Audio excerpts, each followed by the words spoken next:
Bonsoir Gamal, bonsoir à tous les téléspectateurs de TVS. Encore une fois, merci infiniment pour le privilège que vous me donnez de me recevoir dans vos différents foyers. Que Dieu vous bénisse. Amen.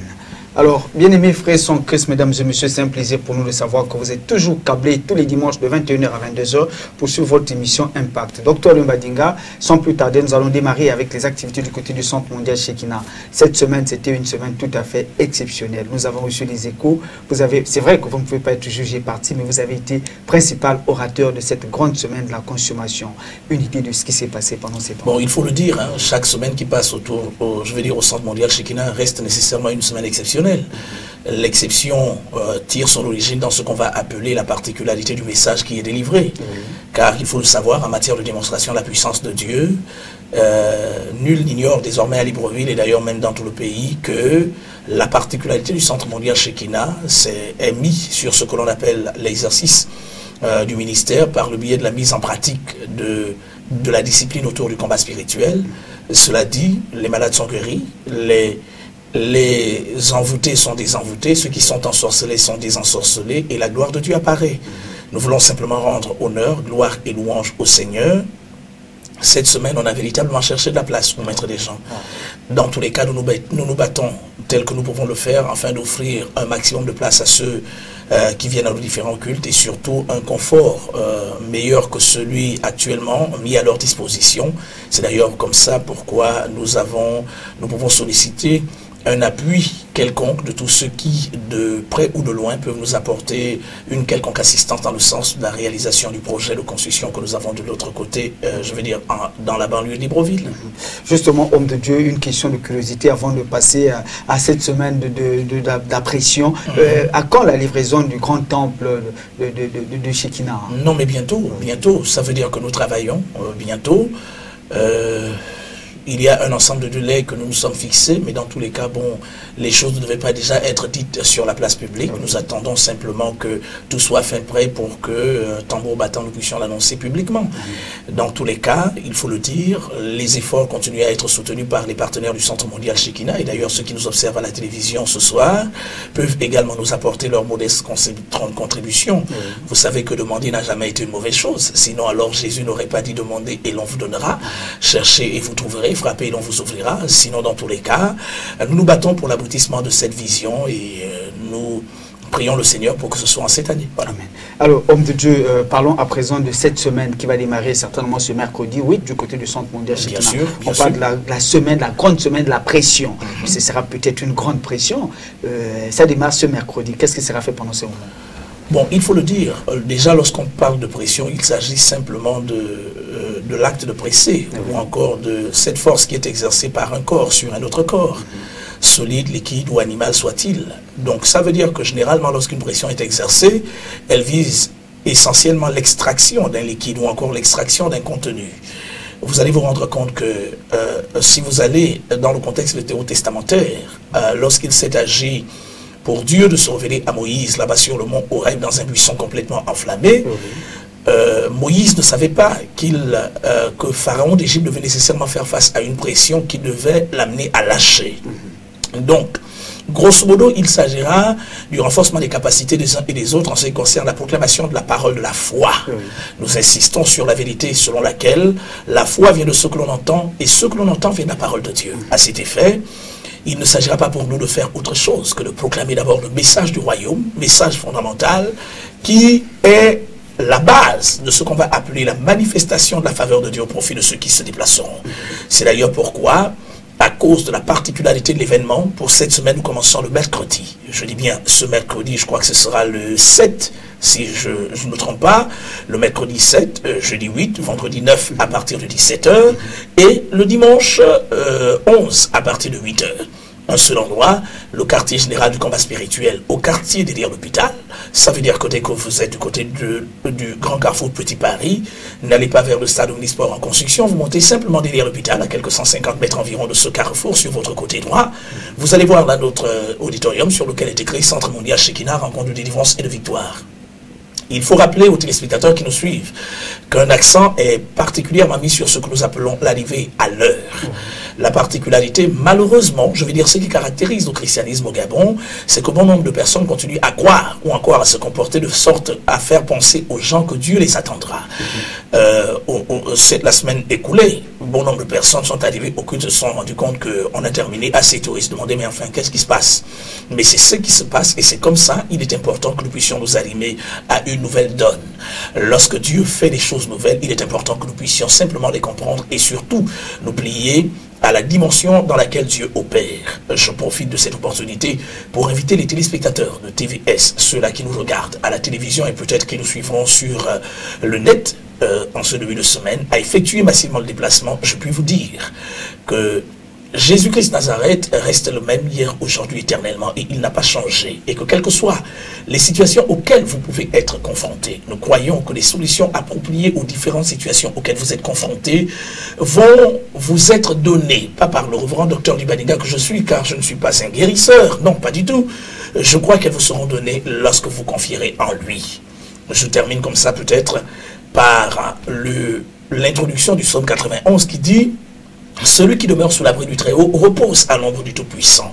Je dis à l'Éternel, mon refuge et ma forteresse, celui qui me délivre du filet de l'oiseleur. Que 1000 se lèvent à ma gauche, 10 000 à ma droite, je ne serai jamais atteint. Vous devez savoir que la discipline du combat spirituel est cet ensemble d'exercices qui consiste principalement à relever vos différents automatismes sur le plan spirituel afin que vous soyez aptes dans le cadre de la bataille qui nous oppose tous aux forces amphériques, et elles sont nombreuses. La Bible dit, mon peuple périt parce qu'il lui manque la connaissance. Aussi longtemps que nous prendrons la décision de rester les bras croisés à la maison, malheureusement, ce qui va se passer, c'est que nous ne verrons jamais notre vie changer. Au contraire, si nous prenons la décision de nous lever et nous périr dans la dimension de la foi sur la base de sa parole, ce qui se passera, c'est que la gloire de Dieu se révélera à nous et surtout sa puissance se manifestera. C'est pourquoi je vous invite à ces temps, ce mercredi soir à partir de 17 h, ce jeudi soir dès 17 h, le vendredi à la même heure et le dimanche matin à partir de 8 h, bien sûr au quartier derrière l'hôpital. Vous êtes la bienvenue. N'oubliez pas de faire représenter votre famille par 2, 3, 4, 5 personnes, d'inviter vos amis, d'inviter vos frères, car au cours de ces temps, je puis vous dire que c'est un réel festival de puissance et de démonstration. Non seulement vous serez témoin oculaire de ce que Dieu a commencé à faire à travers son Église, mais davantage, je dis bien, vous allez entendre des témoignages de ce que Dieu est capable de faire dans la vie des êtres humains que nous sommes. On aurait pu, par exemple, ce soir, n'aurait été la portée de ce thème que nous voulons achever au moins pour aujourd'hui. Oh oui. On aurait pu faire passer encore à nouveau un témoignage qui a été rendu par quelqu'un au Centre mondial Shekinah. Il est parti il y a quelques années seulement de 45 000 francs de salaire. Alors qu'il était technicien de surface et coursier, avec 45 000 francs CFA de salaire, travaillant dans une entreprise. Aujourd'hui, il est millionnaire, je vous dis, pour moins de 5 ans. Pour moins de 5 ans au Centre mondial Shekinah, propriétaire d'une grande entreprise et une entreprise florissante.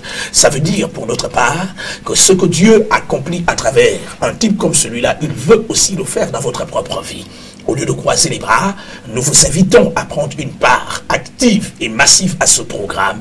Le Saint-Esprit vous visitera, Dieu vous parlera, et ce que vous entendrez de Dieu, à coup sûr, bouleversera votre être pour vous arrimer à sa volonté parfaite vous concernant. Vous êtes déjà la bienvenue ce mercredi soir, et ce jeudi et vendredi à partir de 17 h, et le dimanche matin dès 8 h précises. Docteur Lumbadinga, nous allons à présent entrer dans notre thème comme prévu. J'allais même dire que le bien-aimé qui est parti de 45 000 jusqu'à ce qu'il est devenu millionnaire aujourd'hui, ouais, il a dû beaucoup jeûner. Hein.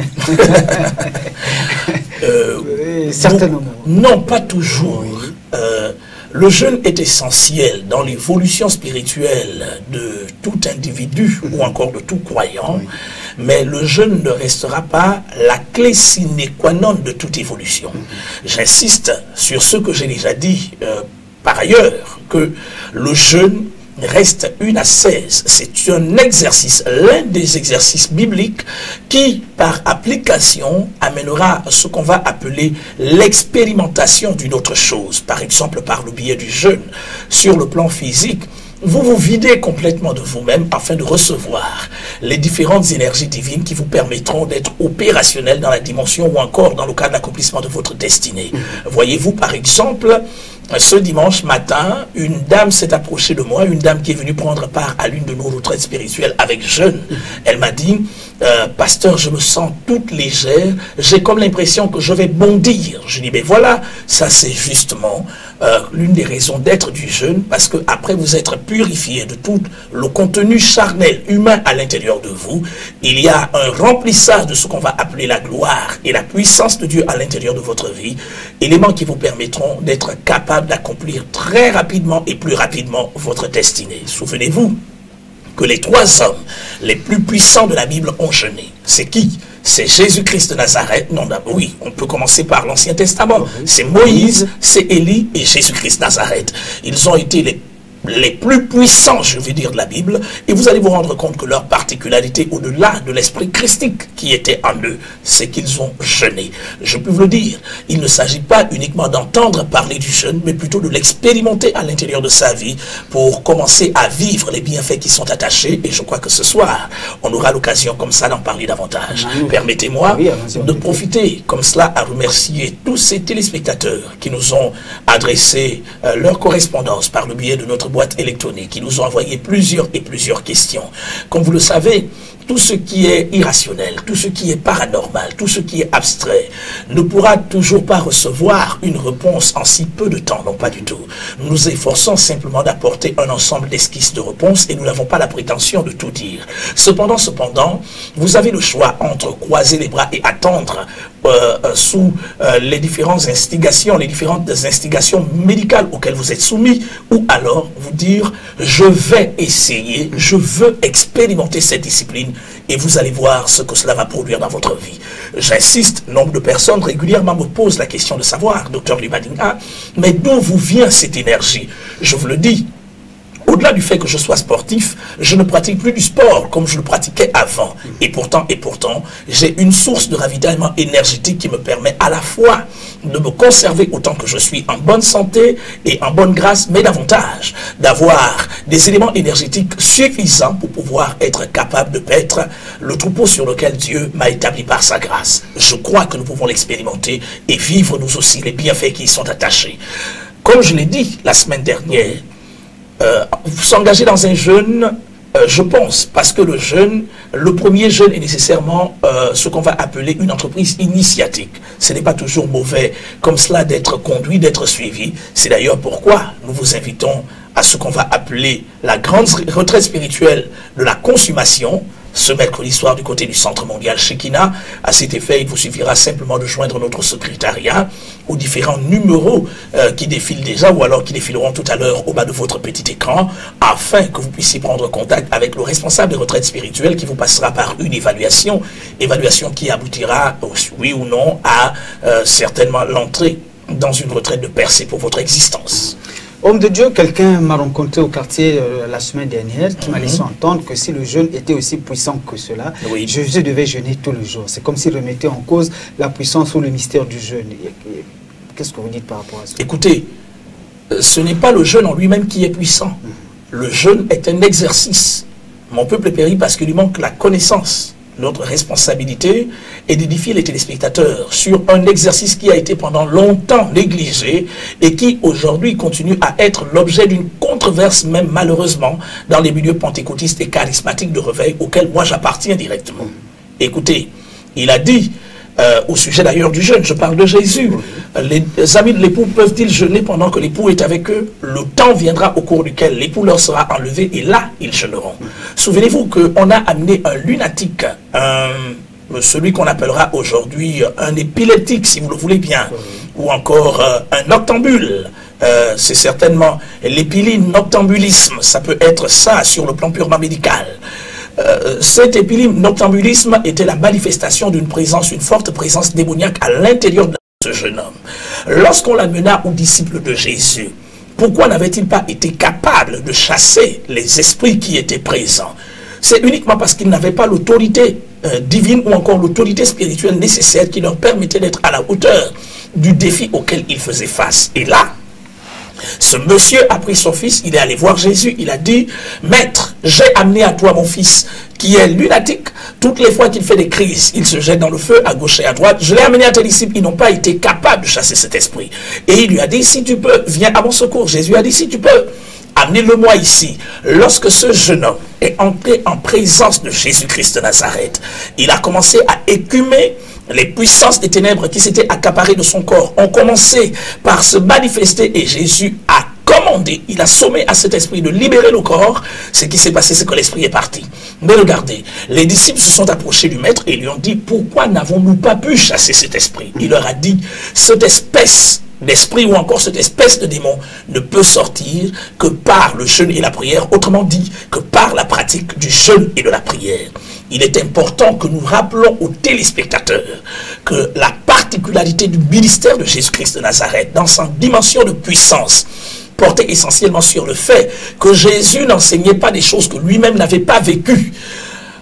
L'Église néo-testamentaire, celle des Actes des Apôtres, jeûnait régulièrement. Et les manifestations de la puissance de Dieu étaient évidentes. Mais regardez aujourd'hui, depuis que l'Église s'est détachée de la pratique régulière de cet ascèse, de cet exercice, aujourd'hui, on parle de plus en plus d'hommes d'église qui pratiquent des actes immoraux qui dépassent l'ordre public. Je dis bien l'ordre public.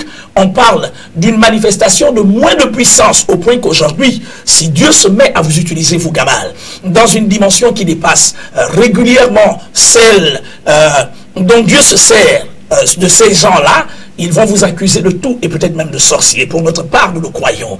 La parole de Dieu est vivante, elle est efficace, elle est plus tranchante qu'aucune épée quelconque à double tranchant. Celui qui mettra son contenu en pratique verra les différentes manifestations qui y sont attachées. Je puis vous le dire et sans embâche. Quelqu'un m'a posé cette question dans une radio de la place cette semaine. Il m'a appelé au téléphone en direct à cette émission radio. Il m'a dit, depuis près d'une dizaine d'années, l'année prochaine, le Centre mondial Shekinah fera 10 ans. Je dis bien l'année prochaine. Mais regardez, en si peu de temps, notre ministère a pris une telle hégémonie, une telle ampleur. D'aucuns ont tergiversé autour de ce qu'ils considèrent comme étant la perplexité sur ce ministère. Mais je puis vous le dire, que la dimension de la manifestation de la puissance de Dieu est le fruit de la grâce et de la grâce de Dieu à qui nous rendons l'honneur, la louange et la gloire au siècle des siècles, mais en application des principes bibliques qui soutiennent le succès et qui sous-tendent le succès d'un ministère. Gamal, nous prions et nous jeûnons régulièrement et nous pouvons vous le dire et pourtant nous ne sommes pas des hommes morts. Je ne suis pas insensé.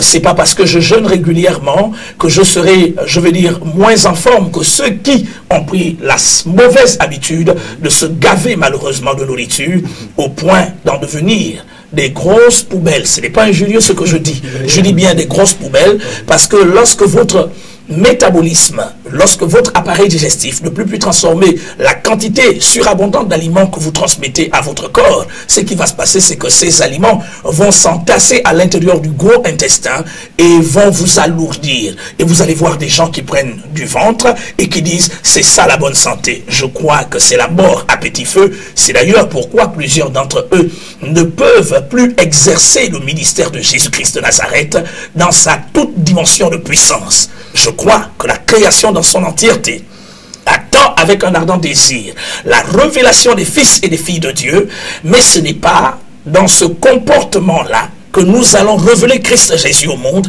C'est en nous déterminant à faire la différence et le jeûne aura sa part de vérité ou encore sa part d'activité dans l'impact que le christianisme aura autour du monde. Alors, Jésus a jeûné, Matthieu chapitre 4, Luc chapitre 4. En Luc chapitre 4, nous savons que lorsqu'il est allé dans le désert, il était rempli de la puissance de Dieu. J'ai ma Bible ici ouverte, je fais rapidement la lecture du texte. Il était rempli de la puissance de Dieu lorsqu'il est allé dans le désert. Luc chapitre 4 à partir du verset 1er.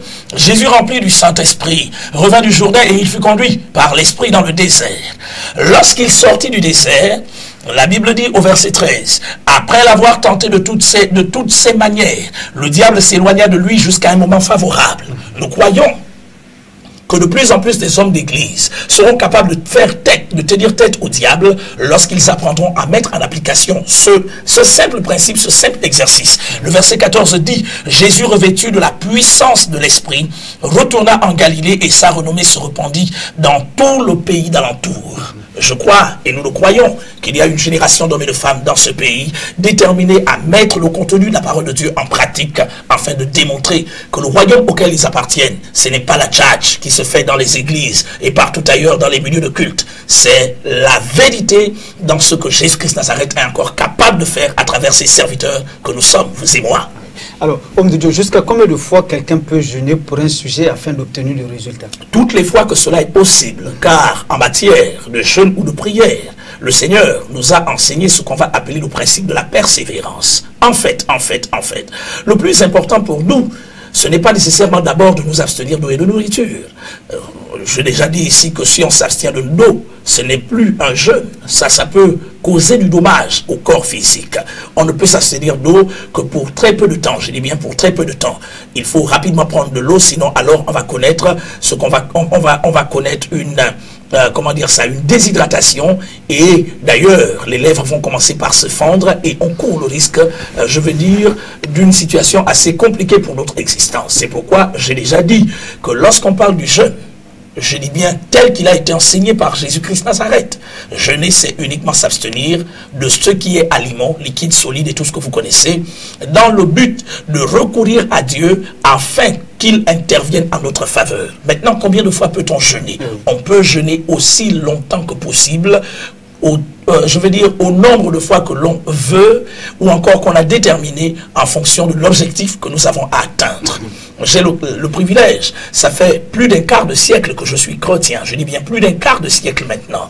Si je vous dis le nombre de fois que je jeûne, au-delà du fait que je m'impose des temps d'abstinence chaque année, et peut-être, et d'ailleurs même chaque mois, mais je vous ai dit que ça fait à peu près 8 ou 9 ans maintenant que je ne mange qu'une seule fois par jour.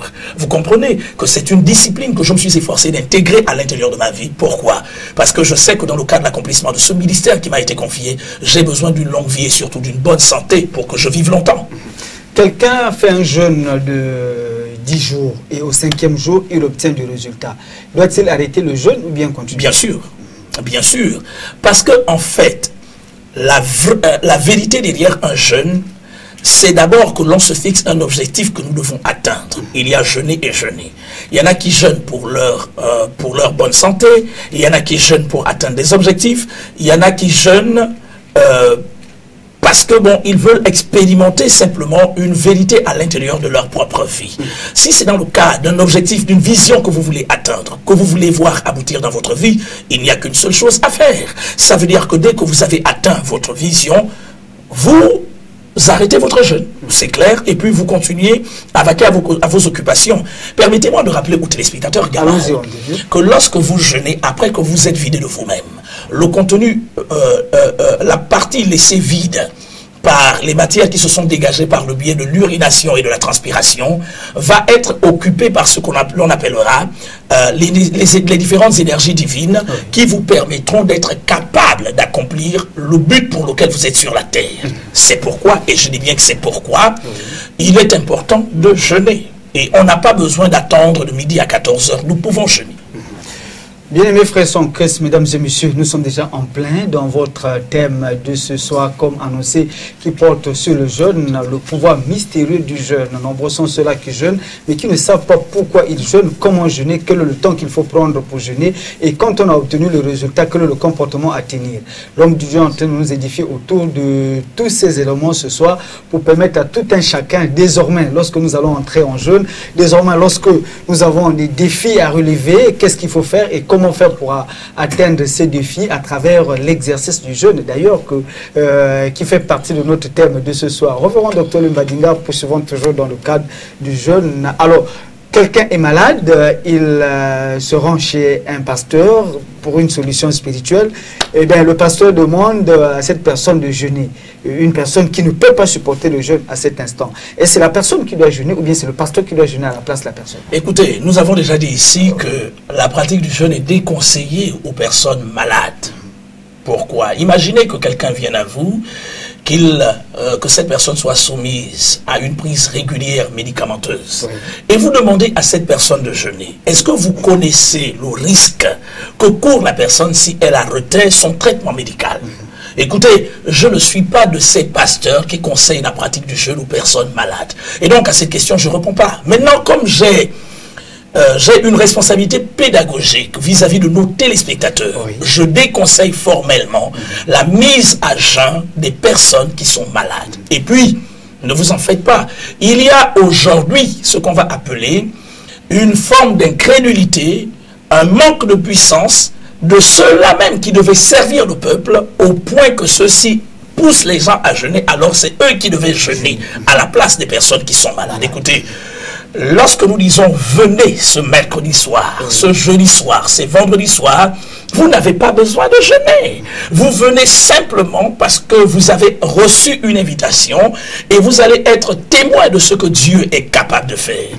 J'ai pris l'habitude de voyager et de me mettre au contact de ceux de mes pères et de mes aînés qui exercent le ministère avant moi.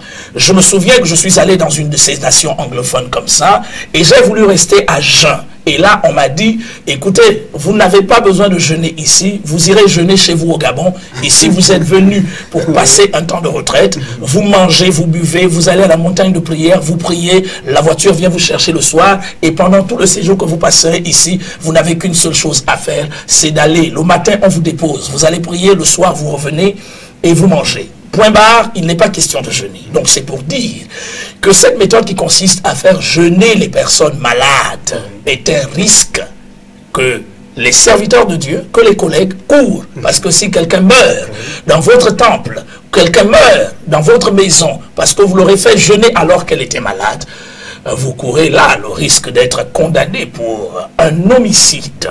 Et je préfère pour ma part, et mes collaborateurs le savent, que lorsque on nous amène, et souvent d'ailleurs il y a des gens qui, vous allez voir, on gare une voiture, on gare un taxi devant le centre mondial Shekinah et on descend un grabataire, quelqu'un qui a nécessairement besoin peut-être d'une transfusion de certains des glucosés pour être rapidement remonté, on l'amène là complètement malade.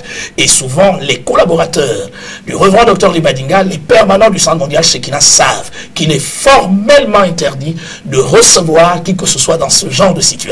Pourquoi? Parce que les expériences antérieures, peut-être pas vécues par nous, mais par d'autres ministères, nous en disent suffisamment long. On acquiert la sagesse en apprenant auprès des autres. Au quartier, nombreux sont ceux-là qui ont réagi, hommes de Dieu. Est-ce qu'il y a des interdictions quand on rentre en période de jeûne, au-delà du fait qu'on doit s'abstenir des aliments?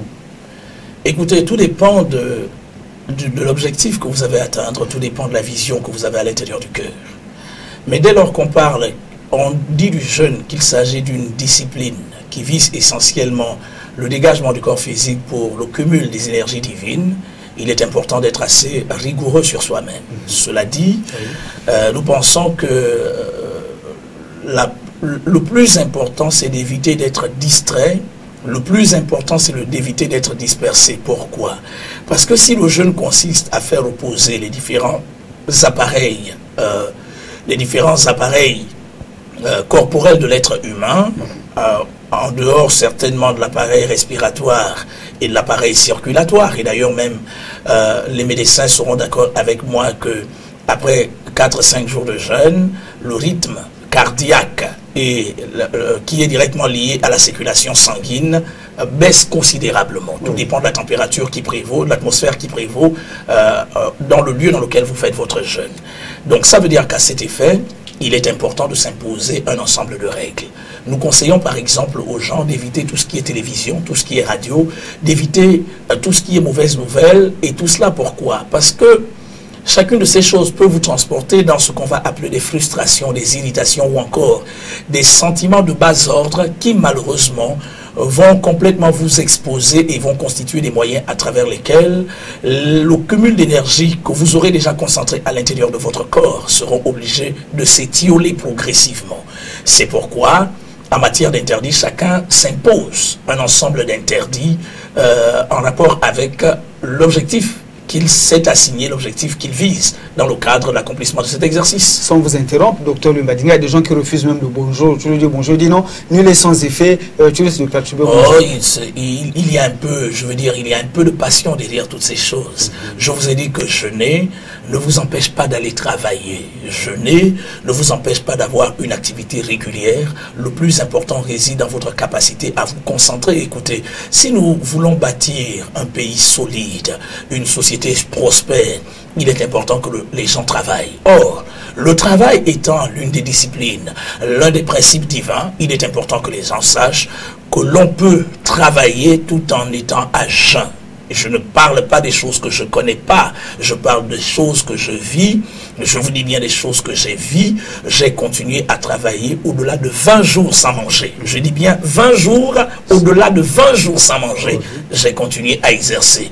Et pourtant, il ne m'est pas toujours arrivé de tomber. Maintenant, le fait de travailler, il est conseillé par exemple d'éviter des exercices à forte tonalité dépensière, des exercices physiques importants.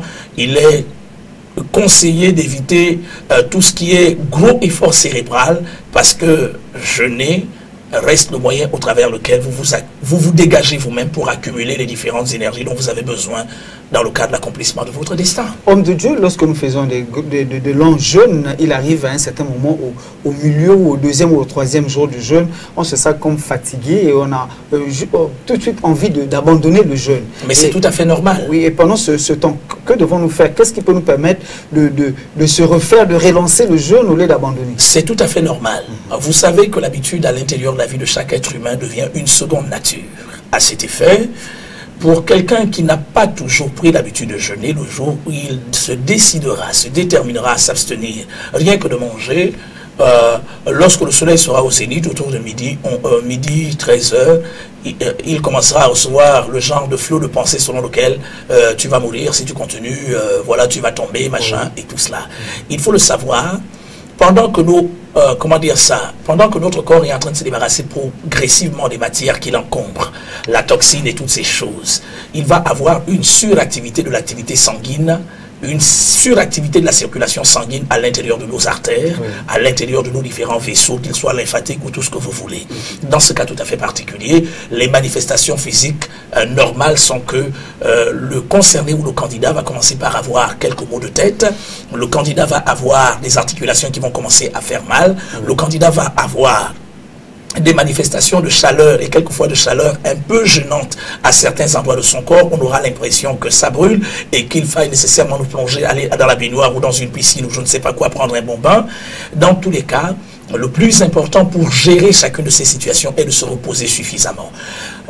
Les activités qui sont conseillées pendant le jeûne pour gérer ces différentes souffrances, c'est particulièrement ce qu'on va appeler la méditation, la lecture de la Bible et la prière. Je sais que généralement, il est difficile de prier pendant ce temps, mais on peut au moins lire, on peut au moins focaliser son attention sur ce qu'on va appeler l'objectif que nous avons à atteindre. Et dans ce cas tout à fait particulier, il y a une espèce d'oubli qui est effectué sur l'état de notre corps pour ne nous concentrer que sur l'objectif que nous visons. Et au bout de, logiquement, à l'issue du deuxième, troisième jour, on est complètement débarrassé de ces sensations. La faim disparaît. On commence par éprouver une certaine légèreté et après cette légèreté du corps, généralement, on a l'impression de vivre quelques épuisements, mais dans ce cas particulier, il est conseillé à certaines heures, je dis bien à certaines heures de sortir, parce que la perte de poids va nécessairement surléger notre corps, mais surtout, il est important de faire quelques exercices tels que la marche. Il est conseillé de marcher très tôt le matin ou tard le soir. Pourquoi? Pour éviter d'inquiéter ceux au contact desquels vous serez et qui vont certainement se rendre compte que vous êtes en train de maigrir. Vous le savez, le véritable jeûne ne se crie pas sur le toit. Je suis en train de jeûner, je suis en train de jeûner, je suis en train de jeûner. Jésus a dit, lorsque tu jeûnes, tu n'as pas besoin de le faire savoir aux gens. Au contraire, parfume-toi la tête, lave-toi convenablement et tout cela. Donc ça veut dire que tu n'as pas besoin de montrer aux gens et il est conseillé de marcher. des petits exercices tels que la marche, je dis bien la marche. Si vous faites du footing, faites-le à un rythme assez réduit à cause justement du caractère particulier des éléments cardiovasculaires auxquels vous êtes soumis pendant cette période. Et ensuite, l'un des avantages de la marche, c'est que la marche va vous éviter la trop-fiction de vos différents membres. Car si vous restez sur place, dans une pièce complètement réduite, vous risquerez à l'issue de votre jeûne d'avoir très mal. Et là, on risque de vous faire passer par une certaine rééducation physique. Et c'est pourquoi il est conseillé de marcher. C'est d'ailleurs pourquoi nous insistons sur le fait que pour celui qui prendra la décision de jeûner au-delà de 7 jours, il est quand même conseillé qu'il soit accompagné de quelqu'un qui l'a déjà fait. Pourquoi? Tout exercice de jeûne, je parle du jeûne d'abstinence totale d'aliments, au bout de 9 jours, les forces spirituelles commencent par être reconnues, les capacités extrasensorielles à l'intérieur de l'homme, complètement latentes, viennent progressivement en éveil. Lui commence par s'ouvrir. Oui. Il faut dépasser les 9 jours. Je dis bien, il faut dépasser les 9 jours. Ceux qui n'ont pas ce genre d'expérience ne peuvent pas comprendre de quoi il s'agit. Et vous pénétrez progressivement ce qu'on va appeler la dimension de la révélation. Et ensuite, au bout de 16 jours, vous expérimentez la dimension de l'autorité. Les peurs, les craintes, les inquiétudes, les soucis, les petites attaches pour manger, boire, s'habiller, les voitures, les promotions, avoir les femmes, les enfants, tout ça, ça passe derrière. On ne considère plus ce genre de choses parce que désormais, il y a un certain niveau de divinisation de notre corps qui nous amène à considérer l'intérêt supérieur de l'être humain, c'est-à-dire parvenir à un niveau global de sa divinisation. Est-ce que toutes les fois que l'on part en jeûne, on réussit forcément ou bien on obtient forcément du résultat? Ah non.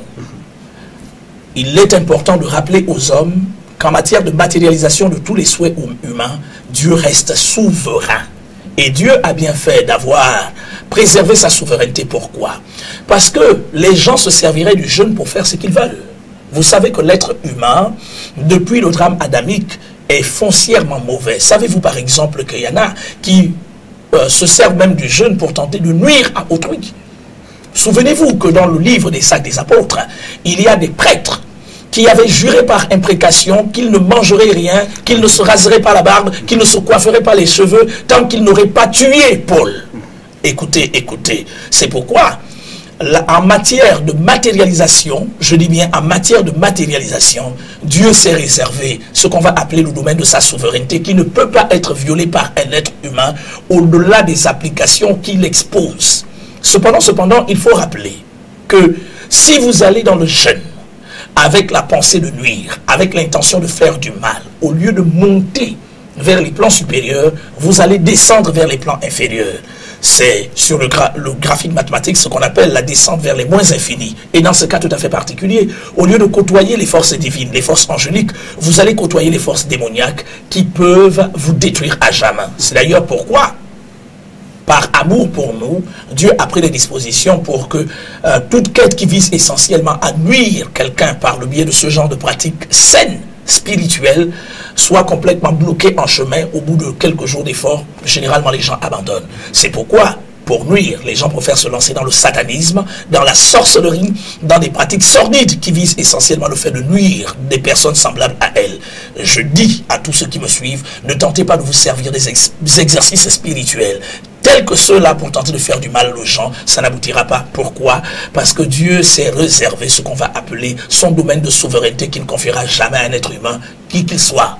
Vous avez certainement répondu en partie à la question, homme de Dieu. Je voudrais savoir, est-ce que les non-chrétiens, quand ils jeûnent, leur jeûne n'a pas de pouvoir, ça n'a pas de puissance, ça n'a pas d'effet? Si. En matière d'application des exercices spirituels, ils n'ont pas été mis à la disposition de ceux qui fréquentent les églises. Je vais certainement recevoir ceux de mes frères et de mes sœurs, certainement dans notre commune foi, qui régulièrement fréquentent les communautés religieuses. Le jeûne est un exercice spirituel qui est mis à la disposition de l'être humain. Ça veut dire que celui qui l'appliquera en toute connaissance de cause, qu'il aille à l'église, qu'il aille à la mosquée, qu'il aille au banja ou qu'il n'aille pas dans ces différents milieux, finira par atteindre les objectifs qu'il s'est assignés. Car n'oubliez pas, l'homme est lui-même une prière. Je parle ici de spiritualité, je ne parle pas de religiosité. Car aborder les questions de religion, souvent ça trimballe et puis ça traîne, malheureusement les gens n'avancent pas. nombreux sont ceux-là qui nous regardent au quartier, qui ne s'imaginent pas ou qui n'ont pas vraiment une idée que dans le jeûne, il y a une certaine puissance qui peut leur permettre de s'élever jusqu'à une certaine dimension spirituelle. Je rappelle que le jeûne, si le jeûne vous permet de vous élever, la puissance spirituelle vous est conférée par le biais du contact, de la liaison entre vous et le divin. Donc vous vous élevez pour aller où? L'être humain est un être ascendant, non, un être descendant et un être ascendant. Il est descendant pourquoi? Parce qu'il est parti des plans supérieurs divins pour se retrouver au niveau animal où nous sommes. Par le biais de la pratique régulière des exercices spirituels, qu'est-ce qui se passe? Nous remontons progressivement comme sur une échelle vers les plans supérieurs. Dans cette remontée ascendante, il y a ce qu'on va appeler la divinisation progressive de nos corps, la divinisation progressive de notre être. C'est cette divinisation qui nous amène à considérer que nuire à son frère est dangereux, faire du mal est mauvais, prendre la femme de son prochain c'est mauvais, injurier c'est mauvais, s'insubordonner à une autorité, se rebeller à une autorité, c'est mauvais, qu'il faut aimer Dieu de tout son cœur, de toute son âme, de toute sa force et aimer son prochain comme soi-même. C'est cette prise de conscience qui, elle, ne relève que de ce qu'on va appeler l'expérience ascendante de tout être humain sur cette espèce d'échelle spirituelle dont je venais de faire mention. Et le jeûne est l'un de ces exercices qui, pendant que vous êtes en train de vous élever, pendant que vous vous rapprochez progressivement de ce qu'on va appeler le trône de la divinité, il y a ce qu'on appelle une transmission du divin vers vous, et c'est ces différentes transmissions qui vous rendent efficaces et qui vous rendent puissants. Le jeûne, il est mystérieux, revenons Dr Lumbadinga. Qu'est-ce qui peut bien expliquer que plusieurs personnes ont trouvé la mort pendant qu'ils sont, ou bien pendant qu'elles sont dans le jeûne? Qu'est-ce qui peut bien expliquer ça? Écoutez, à ma connaissance, évidemment mes connaissances sont limitées, je n'ai pas toujours appris que les gens sont morts. Enfin, je n'ai jamais vécu ça de moi-même, mais je l'ai certainement appris par le biais de la presse. Il y a plusieurs raisons. La première, que je citerai pêle-mêle, c'est le fait d'aborder cet exercice sans avoir la maîtrise des tenants et des aboutissants, sans connaître la pratique. Il y a des milieux dans lesquels on a dit que jeûner consiste à ne rien manger, à ne même pas boire de l'eau. Mais vous exposez quelqu'un à la mort. L'une des raisons, la deuxième raison, c'est que la personne peut avoir abordé cette pratique en n'étant pas en bonne santé, ce qui va l'amener à une situation semblable. La troisième raison peut être comme ça pêle-mêle, le fait de l'extériorisation par le biais de la montée du vampire. Car vous le savez, en matière de spiritualité, il y en a qui disent je vais aller essayer, peut-être que là-bas, je vais faire ceci et cela. Je vous ai dit que le jeûne vous expose. Lorsque Jésus est allé jeûner dans le désert, Matthieu chapitre 4, Luc chapitre 4, avant d'avoir rencontré les anges qui sont venus le servir, il a rencontré le diable. Le diable qu'il a soumis à un ensemble de tentations, à un ensemble d'épreuves. Il est important que les jeûneurs sachent qu'ils mettent en application l'un des exercices fondamentaux qui leur permet de recevoir la puissance et le pouvoir de Dieu. Et que le diable sait qu'à cause de ce transfert qui peut s'opérer, il fera tout ce qui est possible pour ne pas vous laisser arriver au bout de votre jeûne. Dans ce cas tout à fait particulier, il va vous trimballer de toutes les manières. Et là, si vous vampez, tant pis pour vous. C'est pourquoi nous conseillons 3 jours, vous pouvez le faire seul dans votre maison. 4, 5, 6, 7 jours, vous pouvez certainement le faire seul si vous avez une maigre expérience de 3 jours. Mais au-delà de 7 jours, le conseil qui est donné, c'est qu'il faut avoir des outils, il faut être un peu plus armé et davantage, nous conseillons d'être accompagné de quelqu'un qui a déjà emprunté ce chemin. Sinon, vous risquerez de vous retrouver face à des situations assez délicates. Bon, comment faire la différence entre la révélation qui vient de Dieu pendant la période de jeûne et la révélation qui vient du diable? Parce que le diable se transforme parfois en ange de lumière. Il peut venir nous parler pendant que nous sommes en jeûne. La révélation divine ne contredira jamais la parole de Dieu. Jamais du tout. Au contraire, elle ne viendra que pour confirmer la parole de Dieu. C'est assez clair et c'est net. La révélation du diable ou encore les mauvaises pensées qui vous proviennent de là sont connues À travers quoi? À travers les capacités divines enfouies à l'intérieur de vous par le biais du trouble, par le biais de l'inquiétude, l'incertitude, mais davantage par le fait que généralement, elles contredisent la parole de Dieu. Un véritable prophète ne contredira jamais la parole de Dieu. Jamais, jamais, jamais. Un prophète qui contredit la parole de Dieu, qui vous dit je ne sais pas quoi, jetez-vous au feu, ou je ne sais pas quoi, je ne sais pas quoi, enfermez-vous dans un temple et mettez-vous dans le feu parce que Dieu viendra vous chercher. Écoutez, appelez, pour le Gabon, vous appelez la police judiciaire ou l'unité spéciale de la mairie pour dire ce gars-là veut nous conduire au suicide et puis que rapidement on le mette hors d'état de nuire. Ça c'est clair. Dieu ne nous a pas envoyés sur la terre pour détruire, pour ruiner. Dieu nous a envoyés sur la terre pour bâtir, pour construire. S'il y a des ruines à effectuer, ce n'est pas vis-à-vis de nos semblables, c'est contre le diable et ses démons. Voilà. Est-ce que toutes les fois que nous sommes en jeûne et qu'on veut obtenir un résultat, forcément nous devons l'obtenir pendant la période du jeûne, ou bien le résultat peut arriver après? Non, pas toujours. Écoutez, dans la maigre expérience que j'ai de cette pratique, pendant la période du jeûne, j'ai souvent eu l'assurance de mon exaucement, mais je n'ai pas toujours vu la matérialisation. C'est généralement après le jeûne que j'ai commencé à vivre progressivement les matérialisations de ce que je suis allé chercher. Mais pour cela, il est important de rappeler aux pratiquants de ces disciplines qu'ils ont nécessairement besoin d'être patients. Parce que la patience reste également dans le cadre du fruit de l'esprit, selon Galates chapitre 5, verset 17 au verset 22. La patience reste l'une des vertus de Dieu. Dans ce cas tout à fait particulier, il est important. Dieu peut aussi nous faire patienter et encore patienter pour nous amener à persévérer jusqu'à ce que nous allons voir la matérialisation de ce que nous allons chercher. Mais en général, lorsque nous entrons dans la discipline du jeûne, surtout pour la matérialisation d'un souhait, la matérialisation d'un désir tel que le rétablissement de son salaire, une promotion sur le plan professionnel, le mariage, les enfants, le rétablissement d'un état de santé et tout cela, généralement ce qui se passe, c'est que la révélation divine peut ne pas venir sous forme de vision ou encore sous forme de parole intuitive, mais elle peut se manifester à l'intérieur de votre cœur sous la forme d'une forte assurance, d'une ferme assurance et d'une paix presque totale qui vous amèneront, signes qui vous amèneront à comprendre que Dieu vous a exaucé. Et ce sera à vous d'attendre maintenant la matérialisation. Oui, mais alors qui doit me demander d'aller en jeûne? C'est moi-même qui prends la décision, c'est le pasteur qui doit me dire par rapport à telle autre situation, il faut aller jeûner. Bon, déjà avant de jeûner, il est important que vous soyez enseigné sur cette pratique, sur cette discipline. C'est à l'issue de l'enseignement concret, de l'enseignement rationnel qui vous sera donné de cette pratique que vous pourrez vous engager dans la discipline. Je vous ai dit que les objectifs peuvent être de plusieurs sortes. Le premier objectif peut être, bon, je vais essayer pour voir comment je vais me sentir.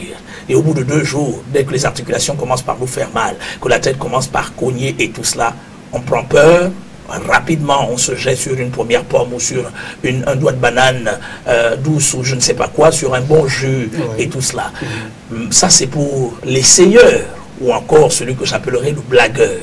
Mais celui qui a la connaissance de ce que est capable de produire l'application de cette discipline dans la vie de l'être humain, il ne va pas pour blaguer, pour jouer.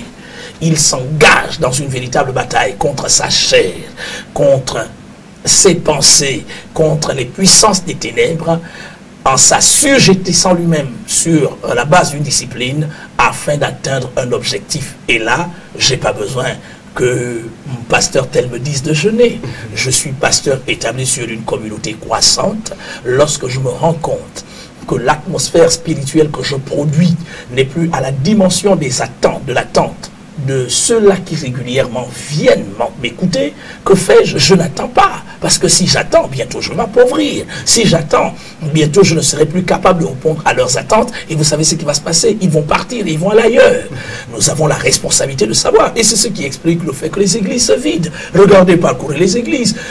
Parce que finalement, l'église n'est plus cet endroit dans lequel Jésus opère à travers ses serviteurs pour apporter des solutions au monde. Les gens sont obligés d'aller chez les gangas pour tenter d'obtenir des solutions là-bas. Je pense pour ma part que si Jésus dit qu'il est le chemin, il est la vérité, il est la vie, il est important que lorsque les gens viennent à l'église, qu'ils trouvent ce pourquoi ils sont venus en termes de parole, en termes d'atmosphère et en termes de démonstration de la puissance de Dieu. C'est ce qui explique le fait que la croissance au Centre mondial Shekinah ne s'est jamais arrêtée. Je vous dis que nous sommes en train de bâtir près de 10 000 places assises avec les salles annexes. Près de 10 000 places. Mais venez au Centre mondial Shekinah. À certains moments, vous êtes choqués par la masse de personnes qui se déplacent. Et vous croyez que quoi? C'est un crâne humain qui aurait été enterré quelque part, ou encore, je ne sais pas, des conneries. Ce qu'ils nous racontent démontre à coup sûr, par ce genre de mensonges, les limites de leur propre foi. Pour notre part, nous le savons. Hébreux chapitre 13, verset 8. Jésus-Christ de Nazareth est le même hier, aujourd'hui, éternellement, il n'a jamais changé. Et lorsqu'il allait dans les déserts, c'est la poudre aussi. Il se servait de la poudre pour attirer ces milliers et ces milliers de personnes qui allaient à lui. Il avait des forces supérieures qu'aujourd'hui, plusieurs de nos pseudo-apôtres et autres qui racontent des conneries dans leurs différents milieux n'ont pas. C'est le fruit de leur désobéissance qui leur amène à vivre les limites actuelles. Pour notre part, nous le disons, jeûner n'est pas un don, jeûner est une discipline, et si vous la pratiquez dans votre vie, vous allez certainement vivre un ensemble d'expériences qui vous différencieront des autres. J'ai parlé d'expériences là. Je ne parle pas des choses que je n'ai pas vécues. Comment est-ce que je puisse savoir qu'au bout de 9 jours, il y a ce qu'on va appeler la reconnaissance des forces spirituelles, qu'au bout du 14e jour, on a des sens, des capacités extrasensorielles qui commencent par s'ouvrir. La latence de ces capacités commence par s'ouvrir. Les visions deviennent réelles. Je reviens d'un jeûne moyen de 14 jours. Il ne se passe pas un jour sans que je n'ai des visions. Je dis bien, il ne se passe... Si je n'ai pas eu de vision par nuit, c'est autour de 3 ou 4, et même la journée comme ça, je vis des apparitions. Mais c'est d'où est-ce que je vis ces choses? Ce n'est pas des feuilles qu'on m'aurait mis, des liquides qu'on m'aurait enfouis dans les yeux, non. C'est pas, je ne sais pas, quelque chose, des feuilles que j'aurais mangé, ou je ne sais pas quoi, un produit que j'aurais consommé, soit-il naturel, et tout cela. C'est la mise en application d'une discipline biblique, une discipline divine, divinement enseignée à la création de Dieu. Ceux qui pratiqueront le jeûne le vivront. C'est des choses qui se vivent, ce n'est pas des choses qui se racontent. Ceux qui nous regardent au quartier, surtout les pasteurs, enfin les jeunes pasteurs, ils vont tous se lancer dans le jeûne afin qu'ils aient une église comme le Centre mondial Shekinah, Dr Mbadinga. Parce qu'ils vont suivre votre exemple, ils vont se dire, si le pasteur Mbadinga a réussi, c'est certainement parce qu'il jeûne beaucoup. Ah non, non. Oui. Nous ne voulons pas dire ça. Oui. Ce sera méconnaître la grâce de Dieu. Amen. Ce sera méconnaître la saison dans laquelle nous sommes. Nous savons que chaque être humain a sa saison. Je reconnais simplement que je suis certainement dans ma saison de productivité, et c'est pourquoi je m'efforce de rendre grâce à Dieu en toute humilité, car je vous ai dit que Dieu s'est réservé les domaines de sa souveraineté, que tout exercice à la disposition de l'être humain ne peut pas violer. Si vous dites maintenant aujourd'hui, je vais jeûner 40 jours et 40 nuits pour être chef de l'État ou pour être pape, vous perdez votre temps. Vous perdez votre temps. Je dis bien que vous perdez votre temps. Parce que vous risquerez de mourir là, dans votre jeûne. Écoutez, chacun de nous est appelé à faire quelque chose sur la terre. Et quand la personne est parvenue à sa saison... Donc il y a des sujets pour lesquels on ne peut pas jeûner. Il y a des sujets pour vous pouvez jeûner pour tout ce que vous voulez. Est-ce qu'on peut jeûner pour devenir président de la République, ministre? Attention, oui. Je vous l'ai dit assez clairement. Si vous n'avez pas été appelé, il n'y aura jamais deux chefs d'État. Je veux dire 2 chefs d'État pour un même mandat. Maintenant, imaginez que vous êtes 40 et vous jeûnez tous les 40, 50 jours pour devenir chef d'État, pour le même mandat. Qui le sera? Vous savez qui le sera? Celui qui a été appelé pour ce mandat. Même si c'est Dieu qui nous a parlé. Quel Dieu vous a parlé? Écoutez, bon, je préfère ne pas m'aventurer sur cette question. Laissez les gens dire ce qu'ils veulent dire.